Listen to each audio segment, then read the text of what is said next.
Hey, how's it going, everyone? Eric here from allthingsnerd.com. We're going to show you how to set up remote access so that you can access your computer from any other computer anywhere in the world that is internet connected. The first thing you have to do is enable remote connections for the computer. I'm using Windows 7. To get to that area, you just click the Start menu or the little Windows orb, look at Computer, and then you need to right click and go to Properties. On the left hand side, click on Remote Settings, and then you'll need to make sure that the top checkbox for Allow Remote Assistance Connections to this computer, make sure that's checked. And then down below, I use the middle section, which is moderately secure connection. It just allows any computer that's running a remote desktop to be able to connect. So that's what I use. As far as selecting users, if you only have one account, you can obviously use that. You will need to have this password protected, so just make sure that if you log into this computer when you boot up, for example, as long as you can log in, this will work just fine. I would make this a pretty secure password. The issue here obviously is if someone has your IP address, they could connect to your computer, and if the password is not secure, I think it's pretty obvious they'd be able to get in and do whatever they wanted with your machine. So make sure it's a secure password. Once you've got that set, you're all set. Now the computer itself is able to allow remote connections. So click OK. The next thing you need to do is get to your router control panel. To do that, it's usually a 192.168 IP address that you can see up here. This is just a Firefox window. To get your IP address for your router, it's probably the same as mine, or only one digit off. But if you just click, again, the little Windows orb, and then under the little search bar here, type in CMD. That's for a command prompt. And once you've got the little black box here, the command prompt window, type in ipconfig, IPCONFIG, and hit enter. Just going to expand this here, and what you're looking for is the default gateway. Your computer probably isn't going to have as many of these entries as mine does.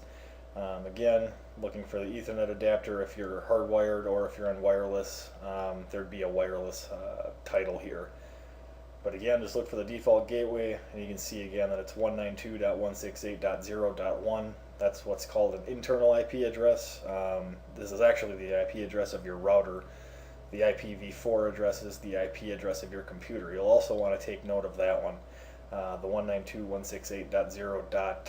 And then it's probably again going to be similar, 101, 102, somewhere in that range, depending on how many computers you have in your network. But again, you'll need the IPv4 address, which is the computer that you're sitting on, and then the default gateway, which is your router. So once you've got a note of those, you can close out of this. And again, to get to your router, all you have to do is type in that 192.168.0.1, or if yours is .1.1, whatever the IP config black box showed you there. Hit enter, brings you to the router. You should have this secured as well, that way nobody can change your settings. Specifically here, I'm using a D-Link DIR655. The options are going to be fairly similar in most other routers, but if you're using a D-Link, this is exactly what you'll have to do. What we're looking for inside of the router is the port forwarding option. And what this does is when someone types in your external IP address, or when you do that to access your computer at home while you're away, is that it's your external IP address, and then the port forward. What this does is it points it to the internal IP address from the router. Because if you use your external, it doesn't know which computer or which device on the network to access. So what we're going to do is we're going to, again, use the port forward feature so that when you type in your external IP address, it ends up at your computer. So in the DIR655 router page, it's actually under Advanced, and then port forwarding. Again, different routers will have different areas where you set these things, but they should all say port forwarding or port forward. Very, very close. So, and what we have to do here, the one we're looking at, is this one right here. I've named it Eric DSK for Eric Desktop. That's where it's going.